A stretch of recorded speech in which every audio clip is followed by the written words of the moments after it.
काफी बड़ी तादाद में लोग यहाँ हैं, इस बात के लिए मैं मुबारकबाद पेश करता हूँ। आप लोगों ने शायद जामा मस्जिद पे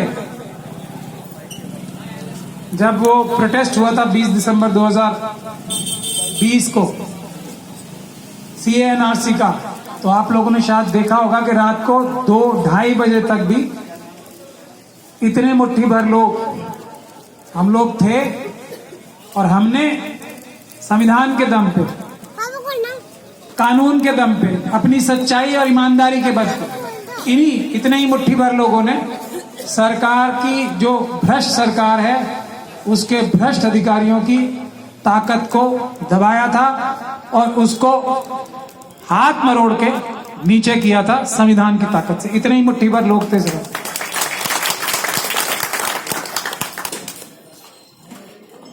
हर साजिश के बावजूद भी इतने मुट्ठी भर लोग, 500-700 तो हम जामा मस्जिद की सीढ़ियों पे रहे थे। आपको सबको पता है, पीछे से भी हमले हो रहे थे, हमारी पीठ पे जामा मस्जिद थी और आगे पुलिस की फोर्स थी, लेकिन अल्लाह ताला ने फतेह दिलवाई, क्योंकि मुट्ठी भर लोगों ने ईमान का रास्ता नहीं छोड़ा। यहां भानु प्रताप जी हैं, रितु सिंह जी हैं, BC कपिल जी हैं, हमारे भाई IR सिंह हैं। ज्यादा टाइम नहीं लूंगा, सारी बातें आप लोगों को बता दी गई। जरूरत इस बात की है कि हम लोग सबसे पहले अपना रास्ता चुने, किस रास्ते पे चलना है, और अपने दोस्त चुने। ये 2 काम हमने कर लिए, अपना रास्ता और अपने दोस्त समझदारी से चुन लिए, तो फिर किसी चीज की तकलीफ नहीं रहती है। चाहे कितनी बड़ी जंग हो, कितनी बड़ी जद्दोजहद हो, सच्चाई और जीत की, ईमानदारी की हमेशा जीत होती है, ये आप लोगों को है। लेकिन उसका मूल मंत्र है अपना रास्ता और अपने दोस्त ईमानदारी से और ठीक से, जहानत से चुनने जरूरी है। बाबा साहब डॉक्टर भीमराव अंबेडकर की अभी बात की, तो मुस्लिम समाज का इतना बड़ा योगदान है इस देश को बनाने में। बाबा साहब डॉक्टर भीमराव अंबेडकर नहीं होते तो ये भारत नहीं होता, भारत टूट चुका होता। ये संविधान अगर बाबा साहब ने नहीं बनाया होता, बावजूद सब मुखालफतों के, ऐसा नहीं है कि बाबा, ये बोलते हैं ना बहुत लोग के बाबा साहब थोड़ी थे, इतने सारे लोग और भी थे बनाने वाले, लेकिन इस शक्ल में बाबा साहब की लड़ाई से और उनके मुट्ठी भर साथियों से, फिर मैं बोल रहा हूं, मुट्ठी भर साथियों ने मिलकर बाबा साहब ने और उन्होंने ये संविधान इस तरह से रखा जिसमें इस मुल्क के हर एक बाशिंदे को इस मुल्क का मालिक बनाया, 1 वोट की ताकत दे।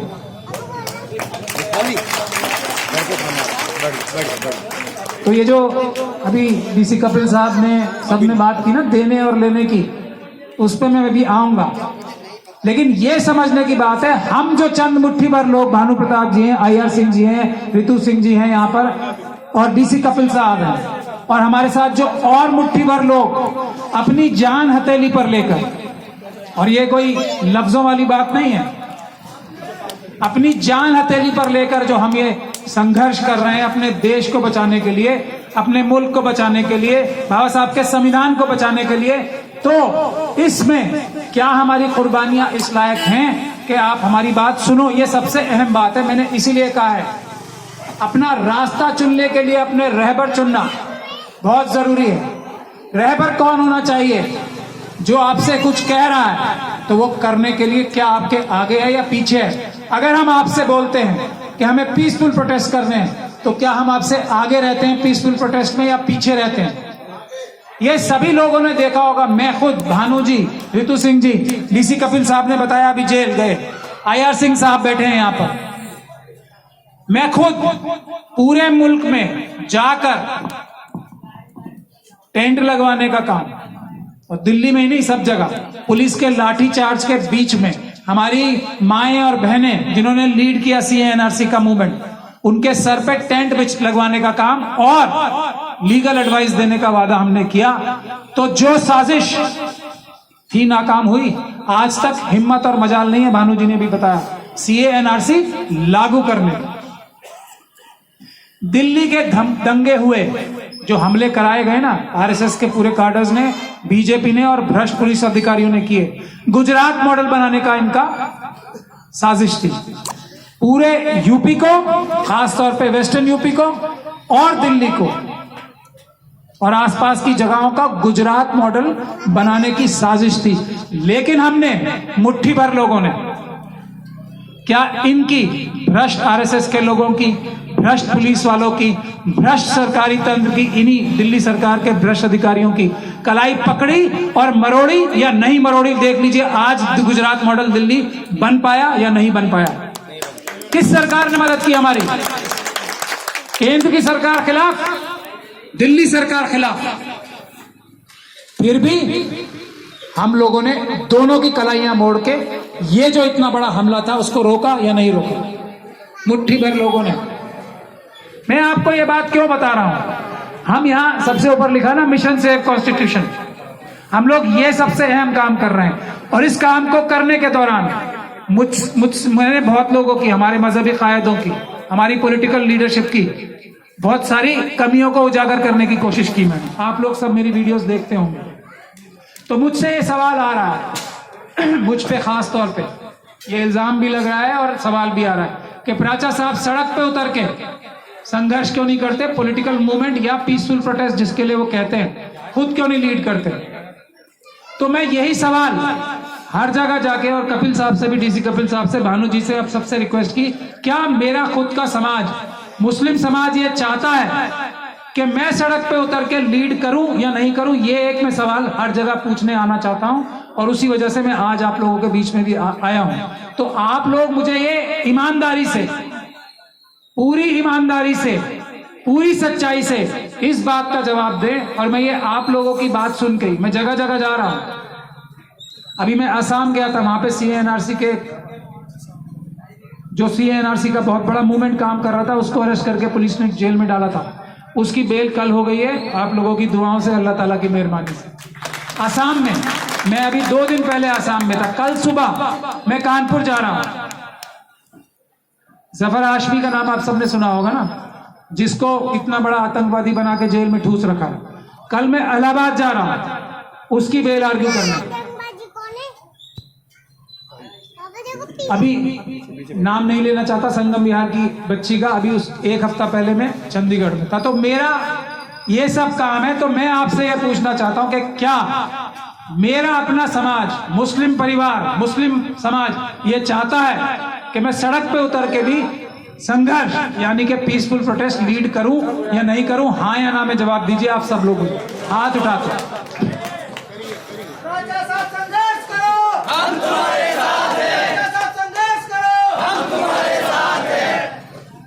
ये काम हमने सीएनआरसी में मैंने करके दिखाया है, ऐसा ही नहीं पूछ रहा हूं, कर सकता हूं। लेकिन उसमें जो भानु प्रताप जी ने अभी बड़ी बात कही ना, वो चीज की जरूरत थी कि ये कानून की लड़ाई कौन लड़ेगा। उसके लिए हम टीम तैयार कर रहे हैं। ऑलमोस्ट वो टीम का काम तैयार हो चुका है। तो अब हम सड़कों पे भी उतरेंगे, हम लोग ये आपसे वादा करते हैं। और ये अभी मैं और भी जगह जाऊंगा, दिल्ली में तो कम से कम जा रहा हूं, दूसरी जगह भी जाके ये इजाजत, परमिशन, सलाह, मशवरा मैं मुस्लिम समाज से सबसे पहले लेना चाहता हूं।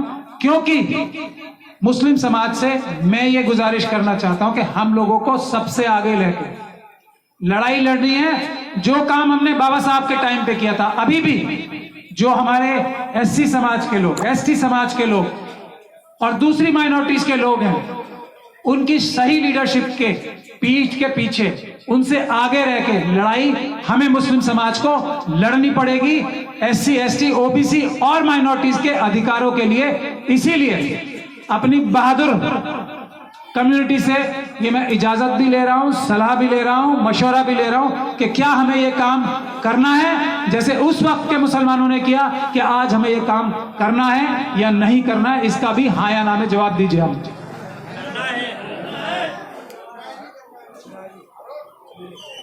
तो जब ये बात है तो 2 तरह के हैं रास्ते। एक, हम पॉलिटिकल पार्टीज को और आसान रास्ता है, एक तो पीसफुल प्रोटेस्ट का है, उसमें मुश्किलें आएंगी, परेशानियां आएंगी, सब कुछ होगा, लेकिन वोट का काम, अगर आप हम लोगों की सलाह से वोट दो तो वोट का काम सबसे आसान काम है, मुश्किल काम तो नहीं है ना ये।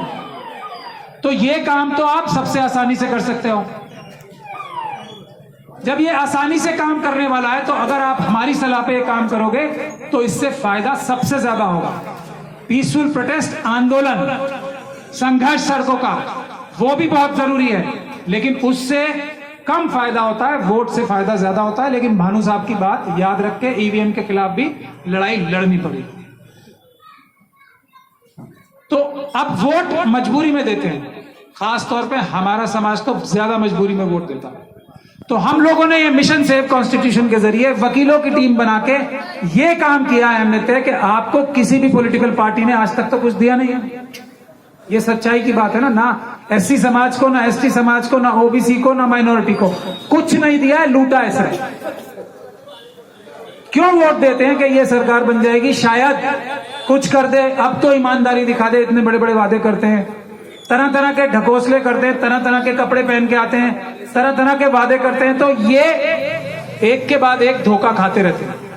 तो एक चीज तो वोट देने की मजबूरी इसलिए कि ये आके अच्छा काम करेंगे, हम खत्म करना चाहते हैं, इसीलिए मिशन सेव कॉन्स्टिट्यूशन है कि आपकी सारी जरूरतें, आपके सारे कानूनी अधिकार, आपकी सारी हिफाजत ये मिशन सेव कॉन्स्टिट्यूशन की वकीलों की टीम करे, सोशल मीडिया एक्टिविस्ट की टीम करे। आपको किसी एमपी, एमएलए, कॉर्पोरेटर के पास जाने की जरूरत ना पड़े, इसलिए कि हमें पुलिस से बचा लो, इसलिए कि हमें पुलिस से बचा लो, इसके लिए जरूरत ना पड़े। इसके लिए मिशन सेव कॉन्स्टिट्यूशन एक ऐसी दीवार बन के खड़ा होना चाहता है आप लोगों के आगे कि ये डर की राजनीति बिल्कुल खत्म हो जाए। इसके लिए आपको किसी सरकार की जरूरत नहीं है, भारत का संविधान काफी है, और हम वकीलों की और सोशल मीडिया एक्टिविस्ट की टीम काफी है। ये काम हम कर रहे हैं। फिर आप टांग पे टांग रख के, मालिक है ना देश के, फिर आएगा कोई, मैं ये हूं, मैं वो हूं, मैं 15 लाख रुपए दूंगा, मैं बिजली फ्री दूंगा, मैं पानी फ्री दूंगा, मैं ट्रांसपोर्ट फ्री दूंगा। तो तब टांग पे टांग रख के आप पूछ सकते हो कि भाई साहब ये 15 लाख अपनी जेब से लाके दोगे, अपने जो वालिद से या आपकी जो वालिदा थी उनकी प्रॉपर्टी में से निकाल के दोगे, या मेरी ही प्रॉपर्टी में से मुझे देने के लिए आए हो आप? तब टांग पे टांग रख के पूछोगे। और भाई आप क्यों दोगे? मैं आपको नौकर रख रहा हूं, मेरी वीडियो सबने सुनी है ना, मैं आपको नौकर इसी काम के लिए रख रहा हूं। ये क्या है कि मैं दूंगा नहीं, किसी ने कुछ नहीं दिया, सबने लिया है आपसे। ध्यान से सोच लीजिए ये बात। और इसके लिए अभी लेटेस्ट एग्जांपल है दो। एक, अब तो ये फर्क भी करना मुश्किल हो गया कौन बड़ा ठग है और कौन छोटा ठग है। बहुत तेजी से कंपटीशन बहुत तगड़ा हो गया। तो 2014 से एक ठग की शक्ल देख लीजिए पहले, उस ठग की तो वीडियो भी वायरल हो रही है, देखने से ही पता लग रहा है ना कि बनने संवरने में पूरी टीम है। फोटो ऐसे एक एक बाल कटता है, मसाज होती है कहीं कहीं घंटे तक, चेहरा एकदम चमकदार रहना चाहिए, हवाई जहाज ऐसा होना चाहिए, फोटो इस तरीके से खींचनी चाहिए। एक ठग ये कर रहा है, अब ये दूसरे ठग को भी देख लो, वही के वही हू बहू वही काम हो रहा है ना, क्योंकि हेडक्वार्टर दोनों का एक है। बालों का स्टाइल देख लो ये दूसरे ठग के, पहले ऐसा था, बालों का स्टाइल ऐसे था नहीं है ना। इस पे आपको पता नहीं कितने लाखों करोड़ों रुपए खर्च हुए हैं ये स्टाइल डिजाइन करने के लिए, ये हाफ स्लीव की शर्ट डिजाइन करने के लिए, और ये बैठने का तरीका है ना नया, है कि नहीं है? इस पे लाखों करोड़ों रुपए खर्च हुए। एक ग्लॉस्टर कार है, एक वैगन आर होती है ना, आप सबने देखी है वैगन आर, एक ग्लॉस्टर है। एक घर था कि फ्लैट में रहना चाहिए चीफ मिनिस्टर को, अब प्राइम मिनिस्टर के घर को जबरदस्त टक्कर दी जा रही है। जाके देख लो आप। सुरक्षा नहीं लूंगा, सुरक्षा ही सुरक्षा है। तो ऐसे ठग, ऐसे चोर, बेईमान लोग नेता है हमारे, क्या उम्मीद करते हो? और दूसरी तरफ हम लोग हैं जो ग्लॉस्टर, मर्सिडीज, बड़ी बड़ी कोठियां छोड़ के सड़कों पे मेट्रो से चल रहे हैं। कल मैं इलाहाबाद जा रहा हूं, 2 दिन पहले असम से आए। यही सब हम सब लोगों की कहानी। तो किस पे भरोसा करना चाहिए, किस पे नहीं करना चाहिए, ये मुश्किल नहीं है। जो पहली चीज है, जो पुलिस से नहीं डरता आपका, वो नेता होना चाहिए। जो जेल जाने से नहीं डरता, वो नेता होना चाहिए। जो अपनी जान, अपना सर हथेली पे रख के चलता है, वो आपका नेता होना चाहिए। जबान से नहीं। और हम लोगों पे हमले हो रहे हैं, आपने सबने देखे हम पे हमले, 15-15 घंटे तक रेड हुई है, देखा है ना? ये सच्चाई, नाम के नहीं, जिसकी प्रोटेक्शन में पुलिस चल रही है। ऐसे लोग मिली भगत वाले, हम लोगों के ऊपर सच में जान का खतरा है, तो हम लोग धोखा नहीं देंगे, इसके चांस ज्यादा हैं। मैं ये नहीं कह रहा कि आंखें बंद करके हम पे भी भरोसा करो, ये आंखें बंद करके भरोसा करना ही सबसे बड़ी गलती है। टेस्ट करो, हम लोगों को भी टेस्ट करो कि क्या आप बोलते ही हो, या जब हम पुलिस लाठी चार्ज होगी आप हमारे साथ रहोगे। ये टेस्ट हैं। पूछ लीजिए अपने ग्लॉस्टर वाले चीफ मिनिस्टर साहब से, अब नहीं रहेंगे। तो ये बात है, इसको समझने की बात है। उसके लिए सबसे आसान तरीका है कि आप ऐसे लोग, हम टीम बना रहे हैं ऐसे लोगों को भी। अब आपको वोट देने का जो, अब इतने सारे 3-3 पार्टियां तो हो ही गई दिल्ली में भी, कांग्रेस हो गई, बीजेपी हो गई, आम आदमी पार्टी हो गई। क्यों, इन्हीं को क्यों वोट देना है? ये भी महत्वपूर्ण बात है। अच्छा डेमोक्रेसी में जब रहता है, जब आप नए नए एक्सपेरिमेंट करो और बैलेंस करके चलो, नौकरों को एक के ऊपर एक रखो। भाई एक नौकर काम नहीं ठीक कर रहा, दूसरा करेगा, तीसरा करेगा, बांट के रखो। नौकरों के हाथ में पूरी चाबी मत दे दो, थोड़ी चाबी इसके हाथ में दो, थोड़ी उसके हाथ में दो। ये आज की बात नहीं है, ये हमेशा के लिए जरूरी है। और खास तौर पे जब नौकर मजबूरी चुनने की हो, SC, ST, OBC और माइनॉरिटीज के अंदर से खुद चुने हुए, उनकी आवाज से चुने हुए, बहुत फर्क है इसमें। एक आज हमारी राष्ट्रपति बन के बैठी है, ST महिला है वो, लेकिन अपनी ताकत से जीत के नहीं गई है, वो RSS की ताकत से जीत के गई हैं। एक हमारे मोदी जी हैं, आते तो वो कहते हैं, अब वो तो उनकी बात पे भरोसा करने में सबसे ज्यादा डर लगता है कि मैं वैश्य नहीं हूं, मैं OBC समाज से हूं, कहते हैं वो, लेकिन भरोसा तो मुझे तो नहीं है, आप किसी को हो तो हो। और वो कहते ही हैं, मगर वो भी अगर हैं नहीं है तो नागपुर की प्रोडक्ट है। तो ऐसे नेता, ऐसी सरकारें जो SC, ST, OBC माइनॉरिटीज की असली आवाज, उनकी नुमाइंदगी करेंगे, वो अगर सरकार होगी तो वो ईमानदार होगी। उसके हाथ में तो पूरी चाबी देना समझ में आता है।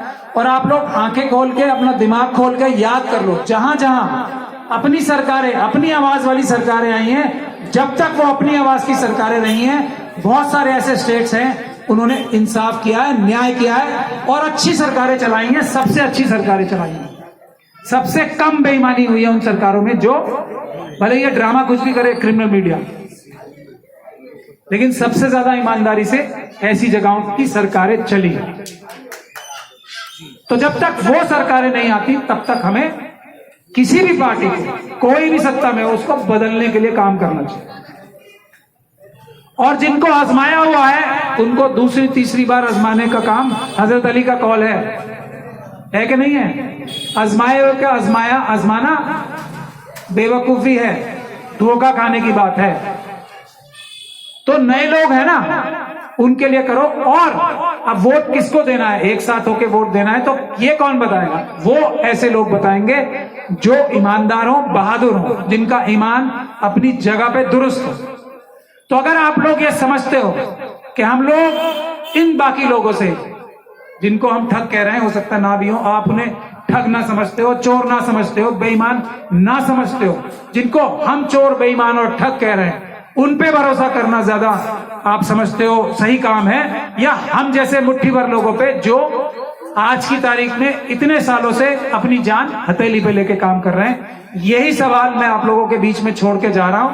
हम आपके पास दोबारा वापस आएंगे, लेकिन तब तक आप ये सोच के रखें, अगर आप हमारी बात से इत्तेफाक रखते हैं तो इस बात को हमारी टीम बन के फैलाएं कि क्या जो हमने आज आपसे बात की वो सही है, तो उस पर अमल करने के लिए अपने साथ अपने जैसे और लोग भी बनाएं, इस इलाके को एक मॉडल बनाएं और इसके बाद दूसरे इलाकों में भी हम जाके ये काम करेंगे। बहुत बहुत शुक्रिया। अस्सलाम वालेकुम व रहमतुल्लाह। जय भीम, जय भारत, जय संविधान।